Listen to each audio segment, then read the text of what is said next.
నమస్తే and welcome to Hit TV. 2024లో గెలిచే పార్టీనే 2029లో కూడా గెలుస్తుంది అంటున్నారు కొందరు. ఇది జోస్యమా అంటే కాదు, కేవలం విశ్లేషణ మాత్రమే. ఏపీలో ఏ పార్టీ గెలుస్తుందన్న చర్చల వెనుక కొందరు విశ్లేషకుల అంచనా. అసలు ఈసారి విజయం ఎవరిది? ఇప్పుడు గెలిచిన పార్టీయే 2029లో కూడా గెలవడం ఏంటి?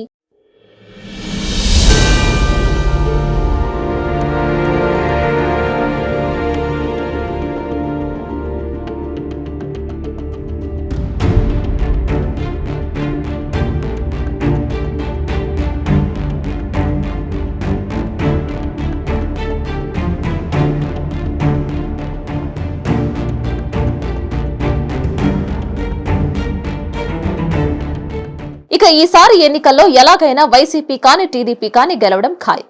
ఎందుకంటే ఈ రెండు పార్టీలే ఏపీలో ఉన్నాయి కాబట్టి వేరే చర్చ అనవసరం. ఇక గెలిచిన పార్టీకి 2024-29 మధ్యలో అన్ని సానుకూల అంశాలే ఉంటాయని అంటున్నారు. ఎందుకంటే తొలి 10 ఏళ్ల కాలంలోనే అవకతవకలు తొలగి ఒక స్పష్టమైన లక్ష్యం దిశగా ఏపీ సాగే కీలక కాలం ఇది. ఎవరు గెలుస్తారనేది పక్కన పెడితే ఎవరు అధికారంలో ఉన్నా తప్పకుండా అభివృద్ధి జరిగి తీరుతుంది. అలాగే సంపద పెరుగుతుంది. అలాగే అన్ని రకాలైన వనరులు అందుబాటులోకి వస్తాయి. దాంతో సీఎం గా ఉన్న వారికి చాలా కష్టాలు తప్పి గతంలో ఎన్నడూ లేని విధంగా పేరు ప్రఖ్యాతలు వస్తాయని విశ్లేషణలు ఉన్నాయి. ఈ 5 ఏళ్లలో జరిగేది ఏంటి అన్నది తీసుకుంటే 600 అయిన పోలవరం ప్రాజెక్టు పూర్తిగా గ్యారంటీగా అయిపోతుంది అని అంటున్నారు. ఇక అధికారంలో ఉన్న పార్టీకే ఆ క్రెడిట్ దక్కుతుంది, అందులో ఎలాంటి సందేహం లేదు. ఇక పోలవరం ప్రాజెక్టు పూర్తి అయితే ఆ రాజకీయ ప్రభావం 5-6 జిల్లాల మీద ఉంటుంది. అది ఒక పెద్ద ఓటు బ్యాంక్ గా ఆ పార్టీకి 2029 ఎన్నికల్లో మారుతుంది. ఇక రాజధాని సమస్య కూడా ఒక కొలిక్కి వస్తుంది. వైసీపీ గెలిస్తే విశాఖను పాలనా రాజధానిగా చేసుకుని పాలిస్తుంది, గ్రోత్ ఇంజిన్ గా మార్చేందుకు చూస్తుంది. అలాగే టీడీపీ కనుక గెలిస్తే అమరావతిని రాజధానిగా ప్రకటించి తన వంతుగా అభివృద్ధి చేయడానికి పాటుపడుతుంది. ఇక విభజన హామీలు 10 ఏళ్లలో పెద్దగా అమలు కాలేదు. రానున్న 5 ఏళ్ల కాలంలో అవి పూర్తి స్థాయిలో అయ్యే అవకాశాలు కూడా ఉంటాయని అంటున్నారు. అలాగే ఉమ్మడి ఆస్తుల విభజన, అదే విధంగా ఏపీకి రావాల్సిన నిధులు అన్నిటికీ పరిష్కారం దొరుకుతుందని అంటున్నారు.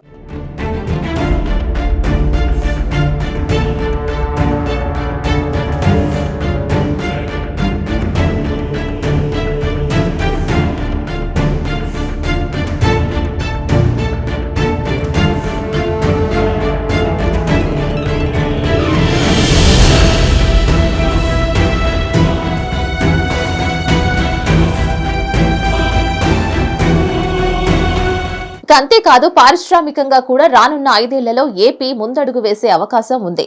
భోగాపురం అంతర్జాతీయ విమానాశ్రయం పూర్తి అయితే ఖచ్చితంగా ఏపీ ప్రతిష్ట పెరుగుతుంది. దానిని ఆనుకుని కూడా ప్రగతి సాగుతుంది. అలాగే పోర్టులు, షిప్పింగ్ హార్బర్లు పూర్తితో పాటు 17 మెడికల్ కాలేజీలు కూడా ప్రారంభానికి నోచుకుంటాయి.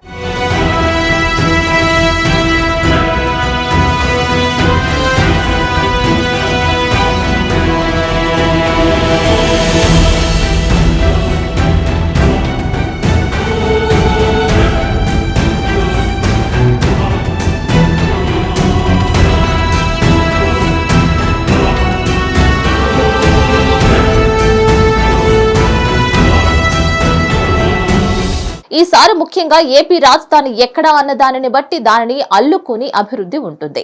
అలాగే దాంతో పాటే ఆదాయాలు కూడా పెరుగుతాయి. ఇవన్నీ రానున్న 5 ఏళ్లలో జరిగేవే అని చెప్పవచ్చు. ఇది పాలనా పరంగా ఏ ప్రభుత్వం ఉన్నా జరిగే కార్యక్రమాలు, ఆ విధంగా పాలకులకు వచ్చే ఘనతలు కూడా చెప్పుకోవాలి. ఇక రాజకీయ లాభాలు చూస్తే 2026 నాటికి అసెంబ్లీ, లోక్సభ నియోజకవర్గాల పునర్వ్యవస్థీకరణ జరగనుంది. దాంతో ఏపీలో ఉన్న 175 అసెంబ్లీ సీట్లు కాస్త 225గా మారతాయి. అంటే మరో 50 దాకా సీట్లు పెరుగుతాయన్నమాట.